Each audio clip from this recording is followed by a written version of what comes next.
everyone, and welcome back to Classic Gamer 74.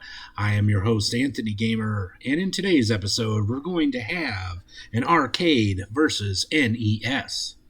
Along with the many great original games that were found on the NES and the Famicom, they were also known for the many great arcade ports, as up until that point, as you've seen in some of our previous videos, some of the arcade ports were not as close to their arcade counterparts as we would have liked for them to have been.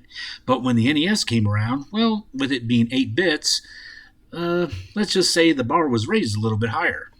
And it wasn't just Nintendo themselves. Other third-party game companies such as Tengen, Konami, Taito, and the others were trying to make NES ports of their various arcade games.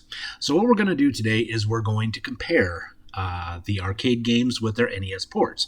And I'm going to just simply say whether I liked them or not. It doesn't matter if the game itself is good, as there were some games that were not that great in the arcade, in my opinion, to begin with. And the ports were just as bad. I'm just going to try to compare and say how well they did in comparison to the original arcade game. So, without further ado, let's get into the games. And our first game is 1942. This is a vertically scrolling shooter by Capcom that was released in the arcade in 1984. It was designed by Yoshiki Akimoto, and it was the first game in the 1940X series.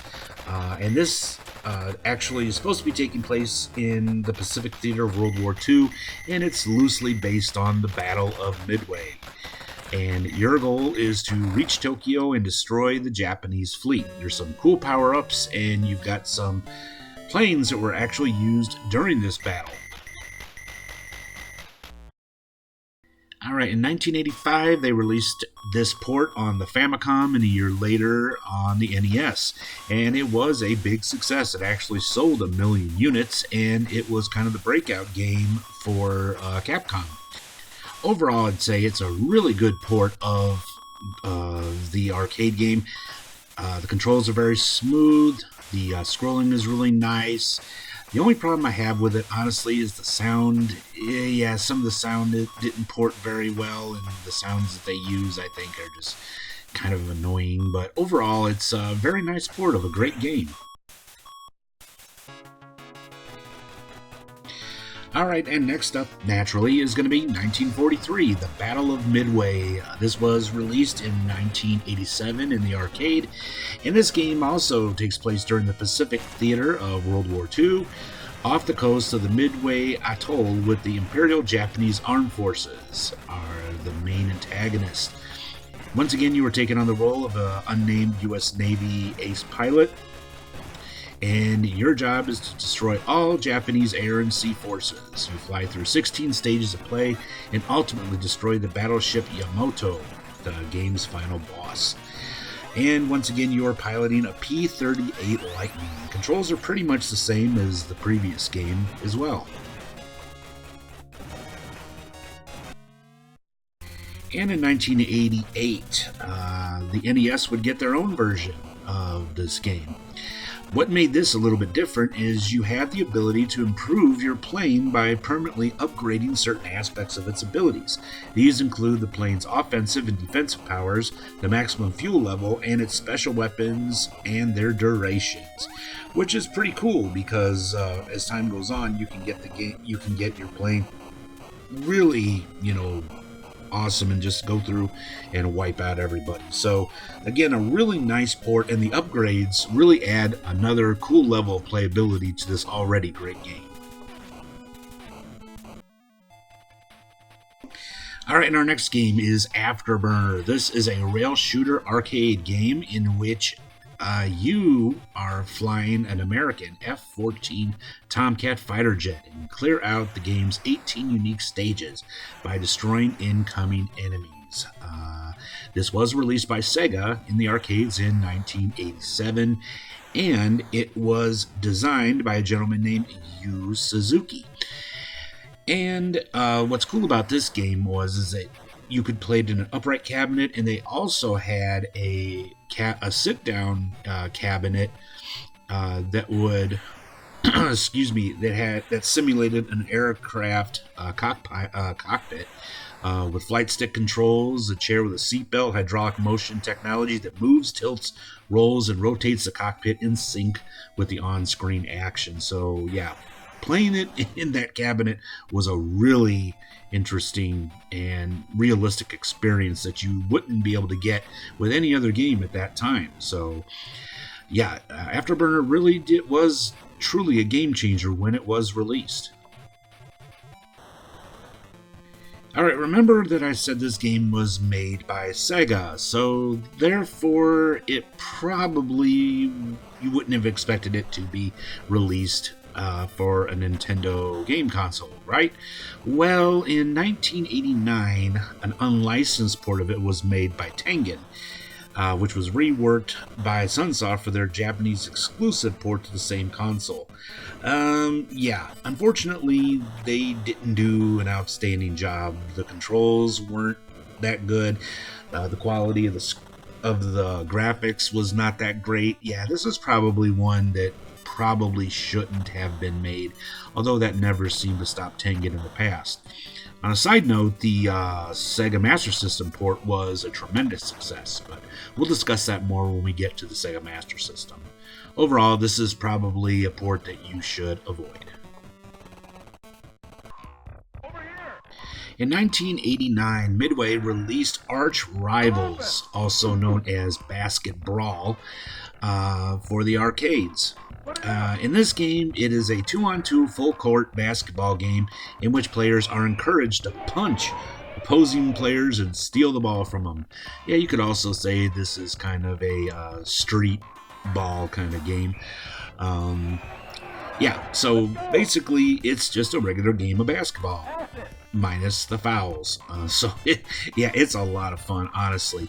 One interesting note, though, is that arcade operators can actually change the names of the teams and players to reflect, or at least the teams to reflect real ones. It's one of the things you can change in the settings, which I'm going to have to experiment with that sometime and see.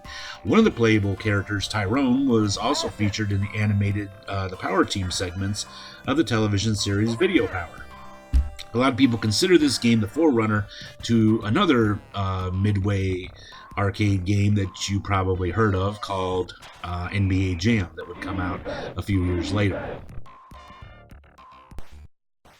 Okay, so there were 4 home ports of the games, and unfortunately, because of it being an 8-bit system, the graphics themselves would be much lower quality, as you can see. Although, to be honest, it doesn't really affect the gameplay. There is an interesting glitch, though, on the NES version where you can get a 3-point dunk can somehow be achieved. I'm not sure how that is. I'll have to see if I can figure it out, but other than the graphics and some of the sound bites, of course, being removed, it's not a bad port, honestly. The integrity of the game is still there, as long as, like I said, you just kind of can look past the graphics changes, which is no big surprise, but overall, a really nice port of a great game. To be honest with you, as a kid, I didn't even know there was an arcade game. A friend of mine had the NES game, and we used to just play the heck out of it, and it wasn't until later that I found out there was an arcade game, so...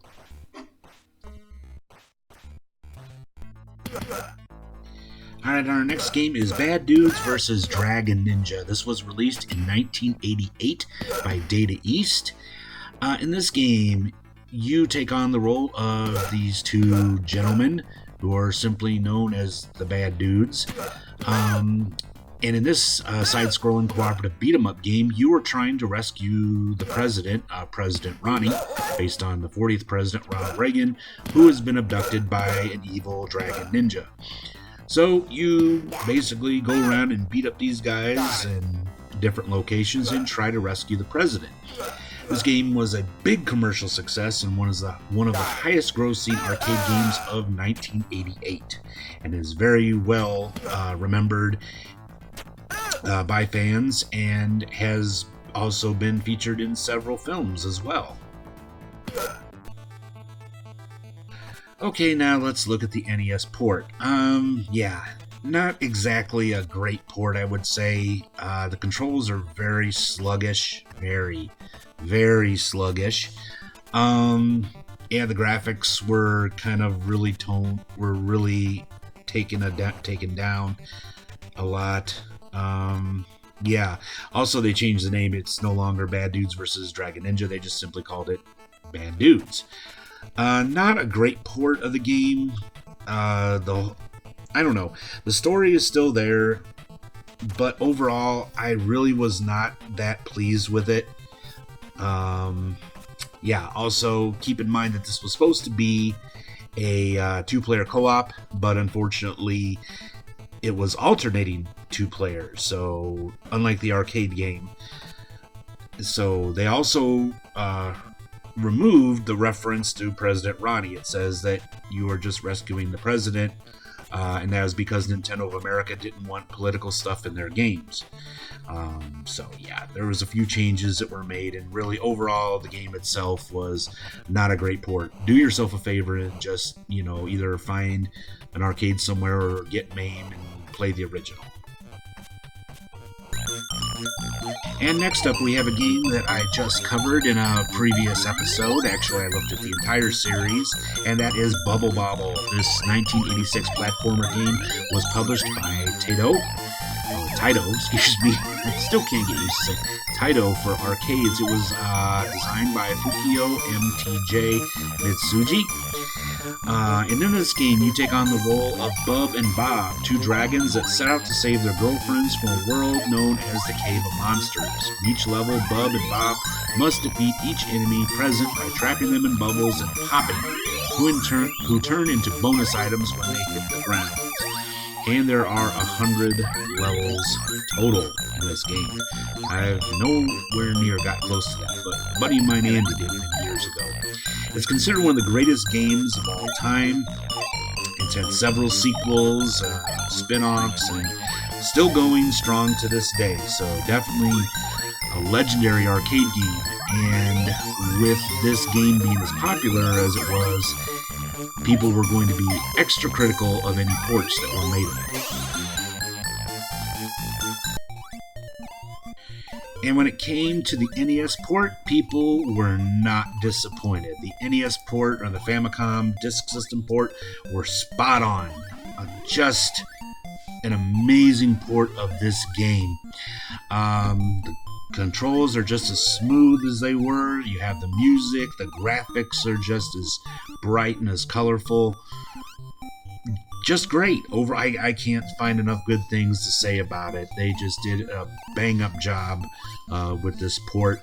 An interesting side note that if you get the MSX2 version or the Sega Master System, there actually are 200 levels on that one. So, but like I said, just if you love the arcade game, you're going to love the NES port. It's pretty much essentially the same, and overall, I'd have to say one of the absolute best ports of any arcade game that was on the NES. Alright, and next up, from 1982, we have Bump and Jump. This was released by Data East.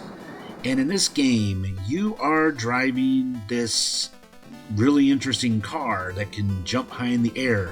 And cars can be bumped into obstacles or jumped upon. Trucks can't be bumped, but they can be jumped on to destroy them. And they will sometimes drop obstacles that will destroy the player. At the end of each level, players receive bonus points for the number of enemy vehicles crashed. Going from one level to another is characterized by a change of seasons. So, when a large obstacle, needs to be jumped over, such as a body of water, is approaching, then the game displays a flashing exclamation point as a warning. Really enjoyed this game as a kid. One of the first games that I actually got on the board, top 10 board from, when I played it at Celebration Stations. So this game would be ported out several times before the NES port, in which we will discuss right now. Alright, now when this was ported out to the Famicom, it was called Buggy Popper, and when it was released in America in 1986 for actually in '88, it would take 2 years later to be released for the NES. It would go back to the original title of Bump and Jump. Now, what made this different from the original arcade version is that in this version there was actually a story behind it. That these bad gangsters would steal your girlfriend and you had to go after them.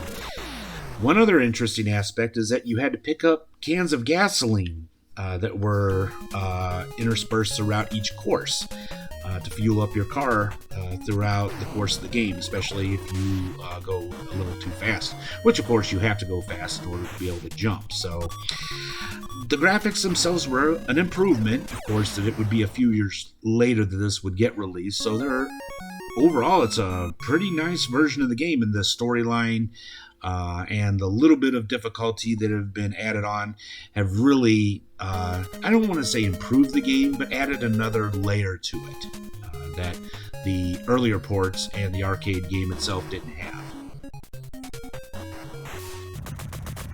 And our final game for today is Cabal. This was a 1988 arcade shooter that was developed by TAD Corporation and published in Japan by Taito and in North America by FabTech. In this game, you take on the role of a commando viewed from behind, trying to destroy various enemy military bases. Originally, when this game was released, in the upright cabinet, it had a trackball to move the character from side to side and move the crosshairs about the screen. On later versions, a joystick was installed instead. Then you had optional use with the trackball and with both, so it just depended. Overall, I was not really good at this game at all in the arcade when I used to play it. Not a bad game overall, but like I said, I just was not good at it. And also, it's really hard to play it without the trackball, in my opinion. So. Alright, and finally, here is the port of Cabal. Actually, I really liked it. Now, as much trouble as I had with the arcade game, I really didn't have trouble with it. Even though, you're supposed to be using a trackball, the controller worked out pretty good, and I didn't have much trouble. Some people complained that they didn't like the flicker, and I kind of had a little bit of trouble with it, but really, honestly, I was a lot better at the NES version than I was at the arcade. So even with the limitations of the NES, I think they did a pretty good job. What do you think? In our next episode, we're going to discuss NES games based on DC and Marvel comic books. Well, that brings this episode of Classic Gamer 74 to a close. I really hope you all enjoyed it as much as I enjoyed presenting it to you. If you did enjoy it, let me know by giving me a big thumbs up, subscribe if you haven't already, and don't forget to click that little bell icon down there so you'll be notified when I upload any new episodes. Connect with me on all my social media platforms. Check out my Patreon, where you're going to find some videos and episodes that you're not going to find anywhere else on this channel. And check out my Teespring store, where you can get some really cool Classic Gamer 74 gear and support the channel. The link is in the description below. Well, until next time, this has been Anthony Gamer, wishing you a great week. Until next time, be strong, be safe, be happy, be healthy, and above all, take care of each other, be kind to each other, and stop hate of all kinds. See you soon. Bye for now.